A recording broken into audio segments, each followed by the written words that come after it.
Hello दोस्तों, मैं बबलू पठान और आप देख रहे हैं बबलू सफ़र न्यूज़ चैनल। दोस्तों, आपको पता है कि मध्य प्रदेश के अंदर इलेक्शन है जो कि 17 नवंबर को मतदान होना है और 3 दिसंबर को परिणाम घोषित होंगे। इसी क्रम में मीडिया भी लगातार चुनावी सफ़र प्रदेश के अंदर कर रही हैं। इसी सफ़र के दौरान मध्य प्रदेश में सोशल मीडिया पे बहुत ज़्यादा एक्टिव और चर्चित चेहरा, जिसे लोग बेबाक पत्रकारिता के नाम से भी पहचानते हैं, जिनका नाम प्रज्ञा मिश्रा है। प्रज्ञा मिश्रा बहुत सोशल मीडिया का चर्चित चेहरा है, जो बहुत बेबाक तरीके से, निष्पक्ष और निर्भीक तरीके से अपनी पत्रकारिता के लिए पहचानी जाती हैं, जो कि चुनावी सफ़र के लिए मध्य प्रदेश में आई हुई हैं और लोगों से अपना जान रही हैं कि लोग की क्या राय है और वह किस तरीके से इस चुनाव को देख रहे हैं और वह क्या चाहते हैं। इसी सफ़र में मध्य प्रदेश की इसी सफ़र की कड़ी में प्रज्ञा मिश्रा शिवपुरी भी पहुंची हैं, जिसमें हमारे सहयोगी ने उनसे बातचीत कर जाना है क्या है प्रदेश में जनता का मूड। देखिए हमारी यह स्पेशल रिपोर्ट के ज़रिए। मैं हूं सौरभ दुबे और आज हमारे साथ प्रज्ञा मिश्रा मौजूद हैं। प्रज्ञा मिश्रा किसी की पहचान की मोहताज नहीं, आप अच्छी तरह से जानते हैं। आपने देखा होगा सोशल मीडिया पर इनकी तेज तर्रार वीडियो और जिन्हें मैं ये शब्द नहीं दे पा रहा हूं, थोड़ी सी मुश्किल हो रही है, लेकिन जिस तरह के चटपटी खबरें आप बनाती हैं वो वाकई तारीफ के काबिल है। और शासन प्रशासन से आपका डर भी नहीं किसी भी प्रकार का, कैसे इस तरह का कर पाती हैं?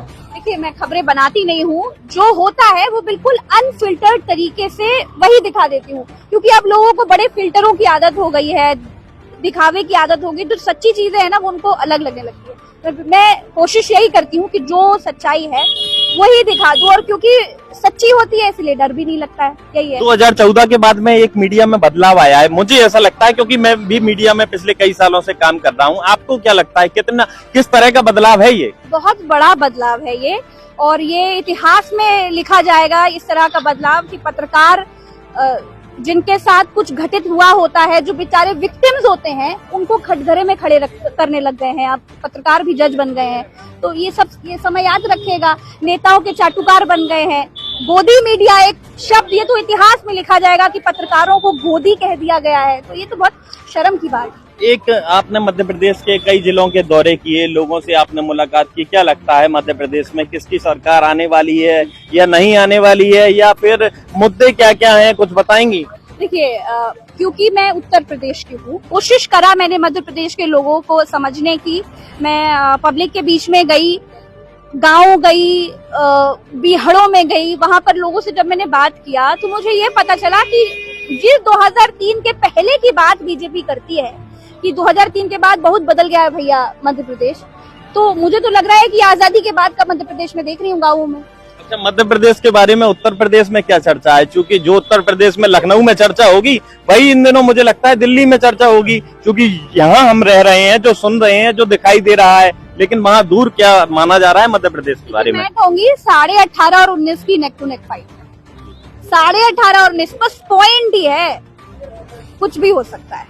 बट जितना लोगों के मन की बात कहूँ, लोगों के मन में उन्होंने परिवर्तन पहले भी किया था और इस बार भी लोगों ने मूड बनाया है कि अब की परिवर्तन करेंगे। ज्योतिरादित्य सिंधिया जी की बीजेपी में क्या स्थिति मानती हैं? क्या स्थिति है? क्या मध्य प्रदेश, क्या कद अभी कांग्रेस जैसा ही बीजेपी में है या फिर कोई कद में उनके अंतर आया है? देखिए, मैं कोई प्रवक्ता तो हूँ नहीं, लेकिन मैं लोगों की बात अगर बताऊं, लोग ये कहते हैं कि जब ज्योतिरादित्य सिंधिया कांग्रेस में थे तो उनका बहुत भौकाल था, उनका ऑरा ही अलग था, महाराज सिंधिया जी की बात ही अलग थी, लेकिन जब से वो बीजेपी में आए तब से वो फ्रीज हो गए हैं।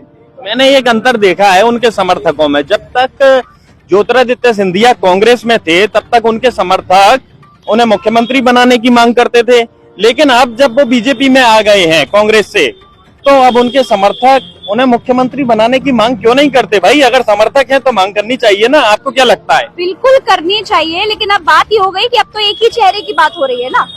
मोदी जी ही मध्य प्रदेश का चुनाव लड़ा रहे हैं, मोदी जी ही जिताएंगे, और हारेंगे तो शिवराज जी हराएंगे और या फिर ज्योतिरादित्य सिंधिया हराएंगे। और कोई खास बात आप मध्य प्रदेश के बारे में कहना चाहती हैं? मध्य प्रदेश के लोग बहुत अच्छे हैं। मैंने एक अंतर देखा मैं बहुत जिले बड़ी जगह जगह घूमती हूँ।